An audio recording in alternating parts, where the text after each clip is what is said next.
ఆంధ్రప్రదేశ్ ప్రభుత్వం నిన్న 2 కీలకమైనటువంటి నిర్ణయాలు తీసుకుంది. 2 కేసులు, ఒక ఏకకాలంలో 2 కేసులు పెడుతోంది. ఒకటి ఐఎన్పిఆర్ మాజీ కమిషనర్ విజయ్ కుమార్ రెడ్డి మీద. ఈయన వాస్తవానికి తెలంగాణ వాసి, కేంద్ర సర్వీసుల్లో ఉంటే జగన్మోహన్ రెడ్డి ప్రభుత్వం వచ్చిన తర్వాత ఐఎన్పిఆర్ కమిషనర్గా డిప్యుటేషన్ మీద వచ్చారు. 5 ఏళ్ల పాటు మొత్తం చక్రం తిప్పారు. జగన్మోహన్ రెడ్డి లక్ష్యాలకు అనుగుణంగా అన్నింటా వ్యవహరించారు. ఇప్పుడు ఈయన మీద ఆంధ్రప్రదేశ్ ప్రభుత్వం కేసు పెట్టింది. ఒక మీడియా ప్రతినిధి ఇచ్చినటువంటి రిపోర్ట్ ఆధారంగా ఏసీబీ ఆయన మీద కేసు నమోదు చేసింది. ఐపీసీ సెక్షన్ 120B నేరపూరిత కుట్ర, అవినీతి నిరోధక చట్టంలోని సెక్షన్ 7, 13(2), రెడ్ విత్ 13(1) సెక్షన్ల కింద కేసు నమోదు చేసింది. ఈ కేసులో ఎఫ్ఐఆర్లో పేర్కొన్నటువంటి అంశాలని ఈరోజు ఈనాడు, ఆంధ్రజ్యోతి ప్రధానంగా హైలైట్ చేశాయి. అందులో ఏంటంటే సాక్షి పత్రికకే 371 కోట్ల రూపాయలు కట్టబెట్టారు 5 ఏళ్లలో. ఏడాదికి 70 కోట్ల రూపాయలు పైబడినటువంటి లబ్ధి సాక్షి పత్రికకి చేరింది. ఇందులో అనేక రకాల నిబంధనల ఉల్లంఘన సాగింది. అన్నింటినీ ఉల్లంఘించేసి అక్రమాలకు పాల్పడుతూ అడ్డగోలుగా సాక్షికి మేలు చేయడానికి విజయ్ కుమార్ రెడ్డి ప్రయత్నం చేశారు అన్నది కేసు. ఈ కేసు ఎంతవరకు నిలబడుతుంది, ఏ మేరకు ఈ కేసులో చర్యలు ఉంటాయి అన్నీ చూడాలి. కానీ ఇప్పుడు ప్రభుత్వం అధికారంలోకి వచ్చి 7 నెలల తర్వాత ఐఎన్పిఆర్లో జరిగినటువంటి అక్రమాల పేరుతో విజయ్ కుమార్ రెడ్డి మీద కేసు పెట్టింది. అందులో సాక్షికే 371 కోట్ల రూపాయలు లబ్ధి చేకూరిందన్నది ప్రధానమైనటువంటి అభియోగం. వాస్తవానికి ఇందులో సుప్రీంకోర్టు ఉత్తర్వులను ఉల్లంఘించి ప్రభుత్వ ఉత్తర్వులకు విరుద్ధంగా 1984 జూలై 23న ఆంధ్రప్రదేశ్ ప్రభుత్వం జీవో నెంబర్ 431 విడుదల చేసింది. దాని ప్రకారంగా పక్షపాతానికి తావు లేకుండా ప్రకటనలు ఇవ్వాలని ఆ ఉత్తర్వులు పేర్కొన్నాయి. మరి ఇదే ఉత్తర్వులు 2014 నుంచి 19 వరకు చంద్రబాబుకి ఎందుకు వర్తించలేదు? అందులో రాశారు, సర్క్యులేషన్ను పరిగణలో తీసుకుని అందరికీ అవకాశాలు కల్పించేలా పత్రికల్లో ప్రకటనలు ఉండాలని 431 జీవో చెబుతుంది అన్నది ఈనాడు కథనం. వాస్తవమే, అందరికీ ఇవ్వాల్సిందే. మరి ఇప్పుడు ప్రభుత్వం సాక్షిని ఎందుకు మినహాయించేస్తుంది? మొన్న రాష్ట్ర ప్రభుత్వం ఇచ్చినటువంటి యాడ్స్లో సాక్షిలో ఎందుకు కనిపించలేదు? పోనీ 2014-19 నుంచి చంద్రబాబు ప్రభుత్వం సాక్షిని ఎందుకు మినహాయించింది?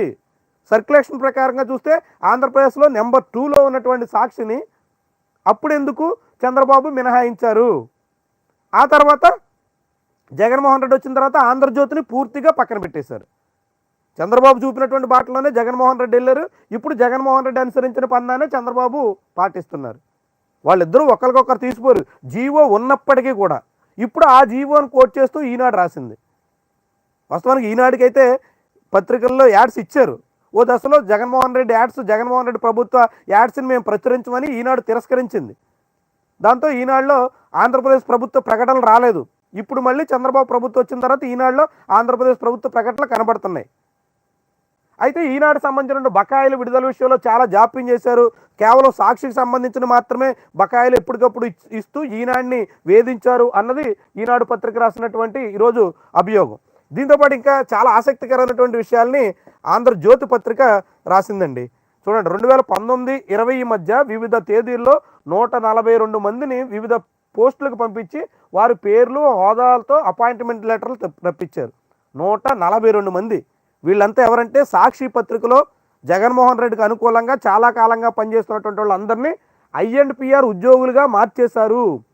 విజయ్ కుమార్ రెడ్డి ఐఎన్పిఆర్ కమిషనర్గా ఉండగా సమాచార శాఖలో సాక్షి సిబ్బందిని నియమించేశారు.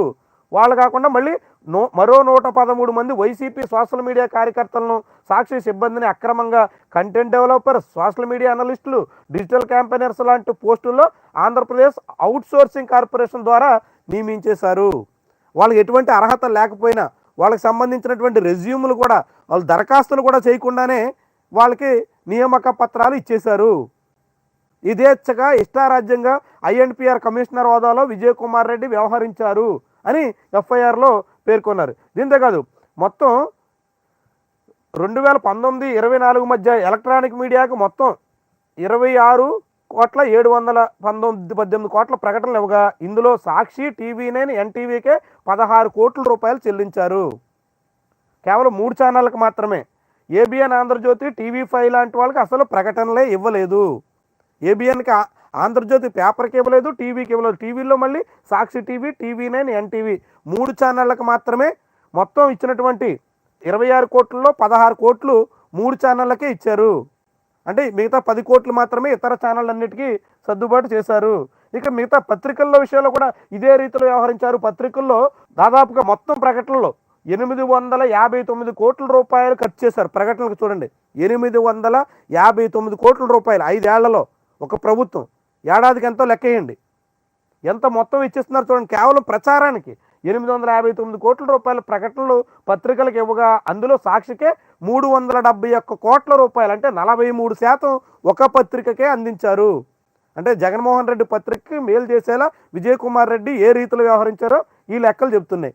మరి ఇవన్నీ లెక్కలు వాస్తవమా కాదా, అందులో ఎటువంటి గుట్టు ఉంది, ఇవన్నీ తేల్చాలి. ఇవన్నీ విచారణకు వస్తాయి. ఇప్పుడు ఏసీబీ ఎఫ్ఐఆర్లో పేర్కొన్నటువంటి అంశాలు ఇవి. ఇవే నిజాలని, ఇదే పూర్తిగా వాస్తవాలని మనం కూడా భావించడానికి లేదు. ఎఫ్ఐఆర్లో కేసు పెట్టారు కాబట్టి కేసు పెట్టినప్పుడు చేసినటువంటి అభియోగాలు, అందులో ఎంత మొత్తం వాస్తవాలు ఉంది, ఏ రీతిలో సాగింది, ఎలా సాగిందని తేల్చాల్సి ఉంది. ఇవనేది ఒక కీలకమైనటువంటి కేసు.